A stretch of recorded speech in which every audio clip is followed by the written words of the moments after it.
the orgy, I wanna make friends with you.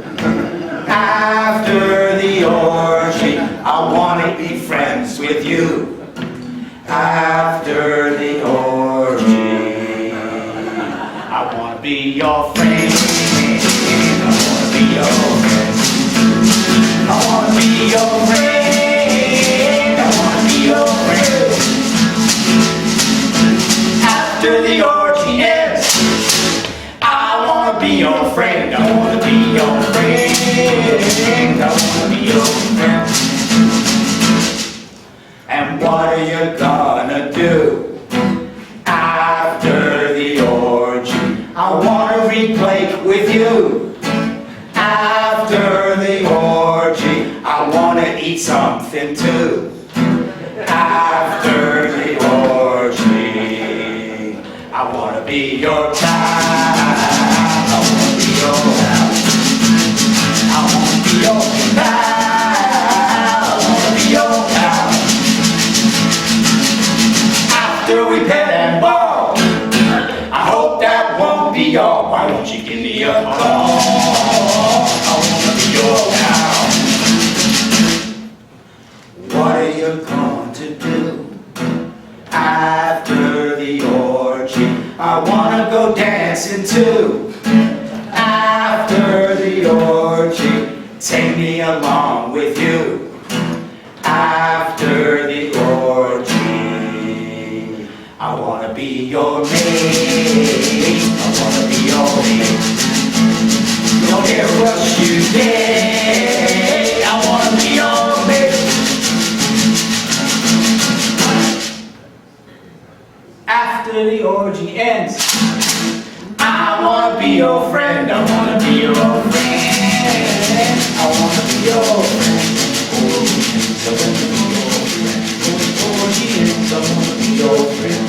Orgy ends, I wanna be your friend.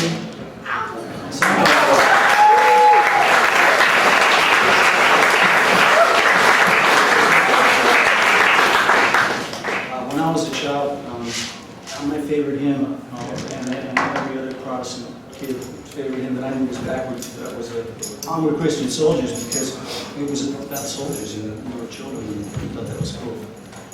It's kind of been politically corrected out of the church at this point, I think. But here's Tuli's most wonderful late version of that tune. I'm going to try to do it.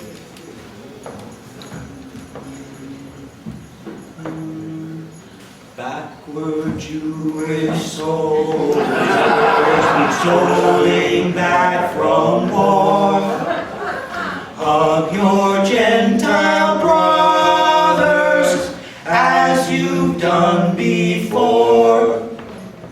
Presidents and premiers perish, empires rise and fall, but hearts of old compassion still might save us all.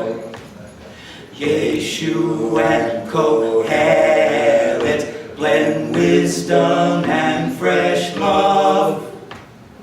Kiss the hand that helps you, blue sky still above. Backward Jewish soldiers marching from all wars, embrace your Gentile sisters as you've done before. Kings and presidents perish, all empires fade and fall, but hearts of sweet compassion still may save us all. Presidents and premiers perish, all empires rise and fall, but hearts of full compassion still might save us all.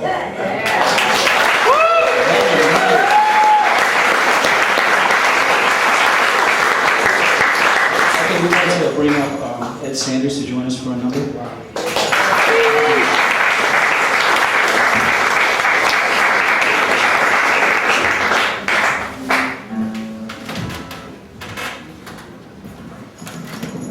Well, a big chunk of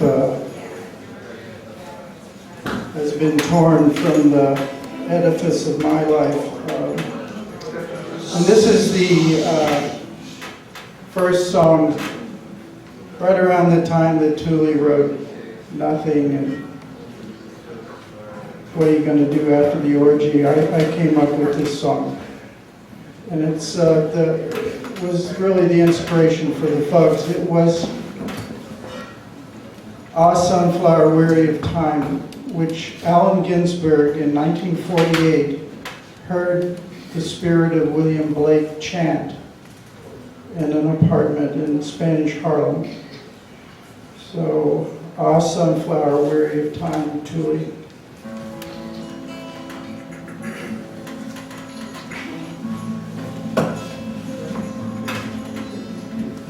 Ah, sunflower, weary of time, who countest the steps of the sun, seeking after that sweet golden climb, where the traveler's journey is done. Where the youth pined away with desire, and the pale virgin shrouded in snow arise from their graves and aspire where my sunflower wishes to go. Ah, sunflower, weary of time, who countest the steps of the sun, seeking after that sweet golden climb, where the traveler's journey is done. Where the youth pined away with desire, and the pale virgin shrouded in snow arise from their graves and aspire where my sunflower wishes to grow.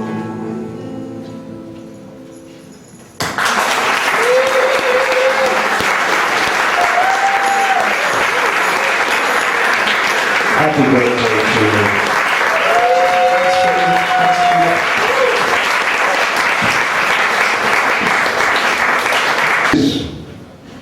Judith Malina?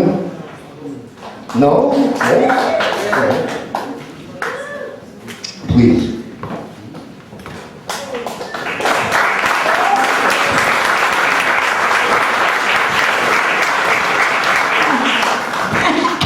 Well, I can't say anything about Tuli because everything is said already. Because Tuli, what do you say about Tuli? Tuli was a poet, and he was a singer, and he was a lover, and he was a magician, and he was a friend, and he was a pain in the ass, and he was a delight to all who knew him, and he was everybody's lover.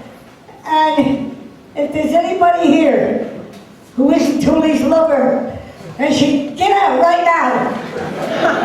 Because Tuli was everybody's lover, and he inspires us forever and always will, and he will inspire the art forever. Long after we're all gone and met him in heaven, he'll be of the reality, of the joy of it, of the reality of the fuck of it, because Tuli was a great fucker, and a great angel, and a great masturbator, and a great lover, and we love him, and we don't dare miss him, because he's right here, and we'll be with him forever.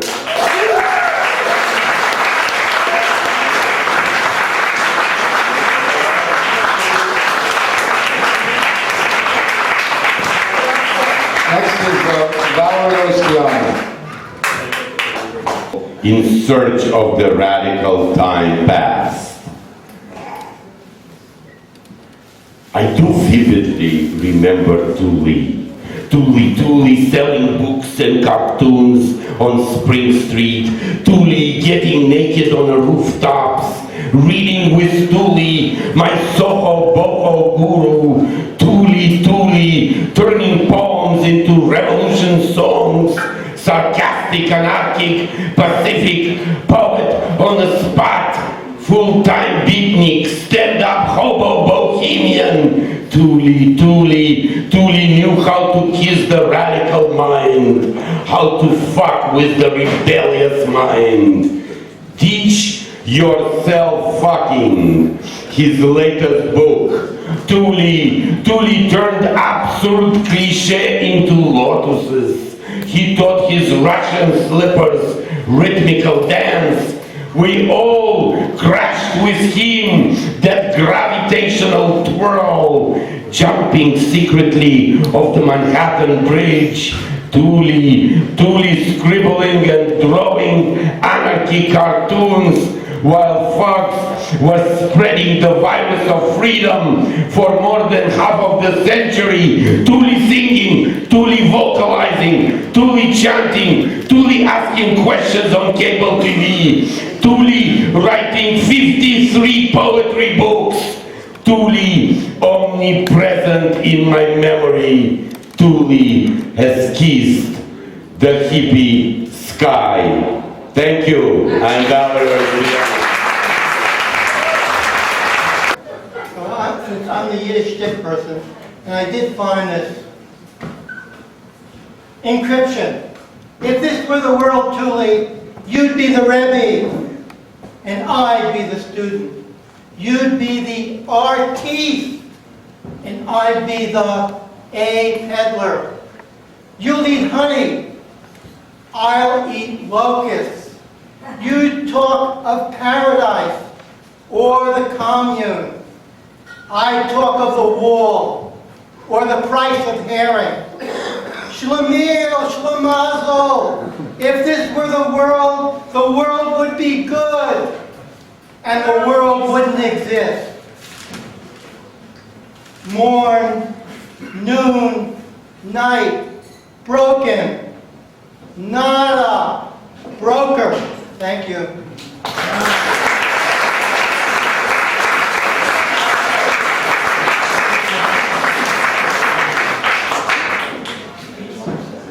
Dorothy, Friedman, August. Wonderful program here tonight. Though I wouldn't exactly say that Tuli Kupferberg was my lover, as Judith mentioned, I would, literally speaking, I would definitely say he was one of my spiritual lovers, and that his spirit, fortunately, pervades the evening tonight, pervades all of our lives, and that I was fortunate enough to know him, to work with him occasionally, and spend some time with him on and off. So I would like to dedicate this poem to him that Tuli did, or gave me a cartoon. I went and visited him at one point with this poem, and he gave me a cartoon for one of his many cartoons, and it's some sort of corpulent president, possibly Clinton, but maybe not. It says "Prez" on it, and it says, the best defense is to kill everyone.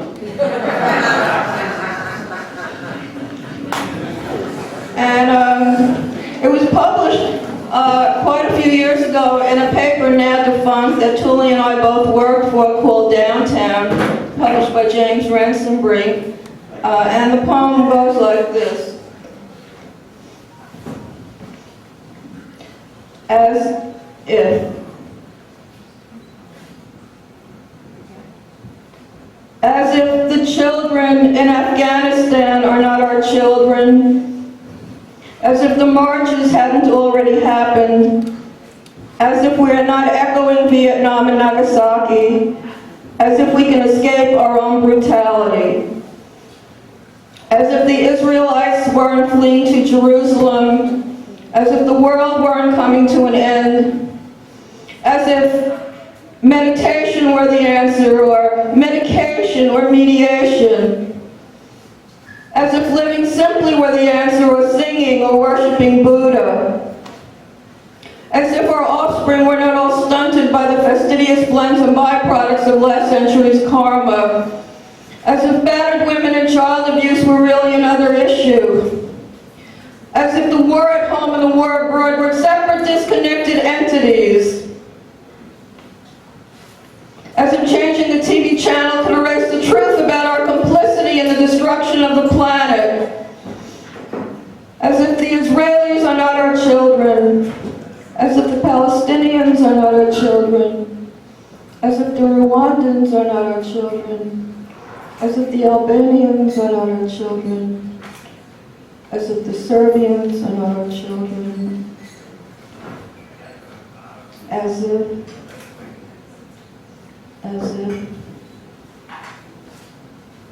As if the elderly are not our children. As if the homeless are not our children. As if we can avoid each other on Earth by living in cyberspace. As if email could replace the human connection. As if we could love one another and not go crazy. As if we could love one another and not go crazy. As if we could love one another and not go crazy. As if life is not relentless.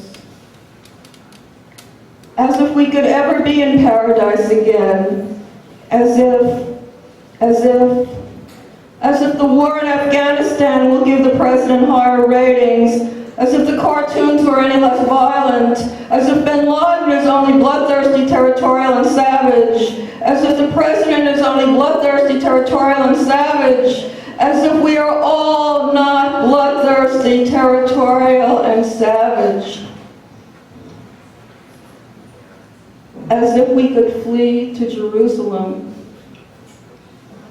As if there is a Jerusalem. As if the commencement of the Gulf War on Martin Luther King's birthday was not a total measure of American racism and totally in keeping with everything else. As if the gunning down of Diallo and the brutal rape of Louima were not also totally in keeping with everything else. As if penetration of the enemy were not a male activity. As if the president was a nice man.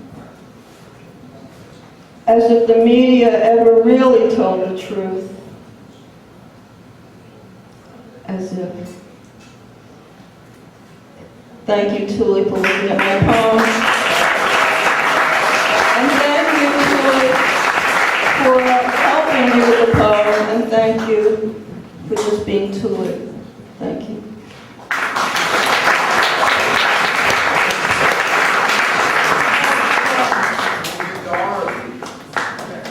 Thank you, Dorothy, for suggesting that we do this.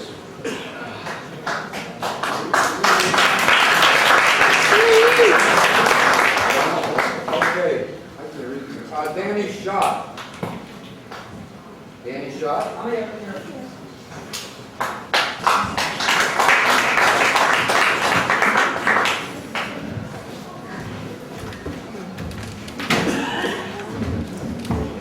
Happy birthday, Tuli.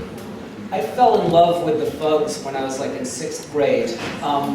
One of the 8th graders on our block, Johnny Eager, taught us this song, Groups, a lot. And sixth grade, we used to sing that all the time. And then one of my friends got a Fugs album, and we used to like, it didn't look like the Beatles albums or the Stones albums. They weren't quite as pretty, and they were much hairier. And we used to pass that Fugs album around and like hide it from our parents like it was something pretty dirty. But we knew all the songs.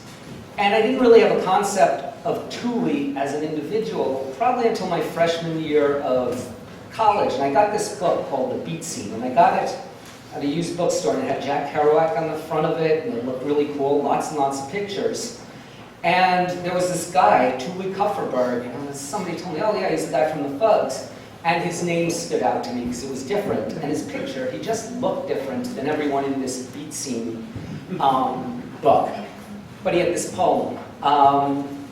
And I guess it was written in like 1959, I don't know, 58, 59, 60. And I just liked it. It's called Greenwich Village of My Dreams.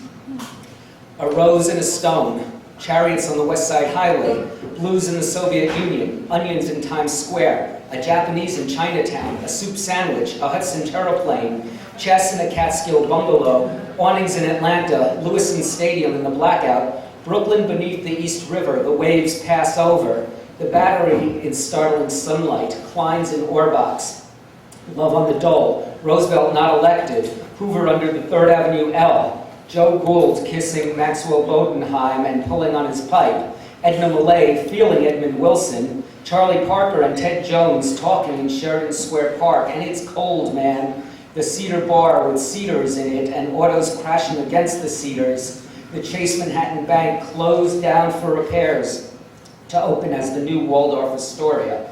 Lionel Trilling kissing Allen Ginsberg after great reading at the Gaslight. The Limelight changes its name to the Electric Light and features Charlie Chaplin as a singing, swinging waiter. Edgar Allan Poe becoming a dentist in the Waverly Dispensary and giving everyone free nitrous oxide eye.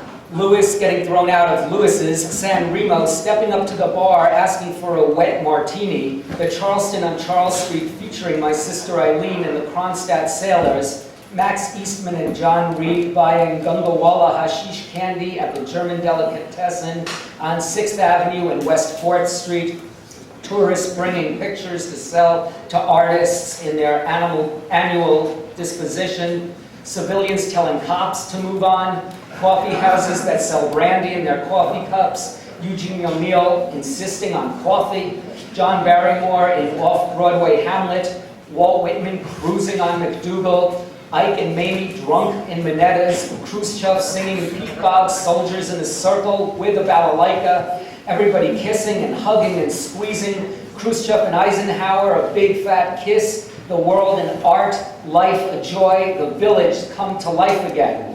I wake up singing, I that dwell in New York, sweet song, bless my mouth, beauty, bless my eyes, song of the world, fly forth from dreams. How beautiful is love, and the fruit thereof. Holy, holy, holy, holy, a kiss and a star. Bravo. I got one more thing to say.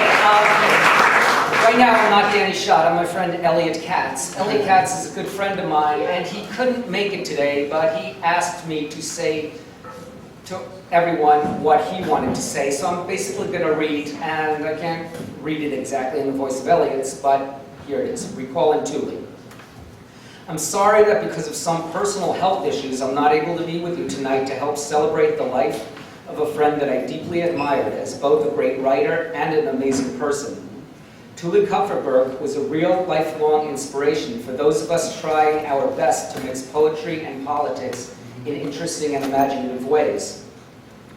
One of his most common lyric and poetic strategies, of course, was humor.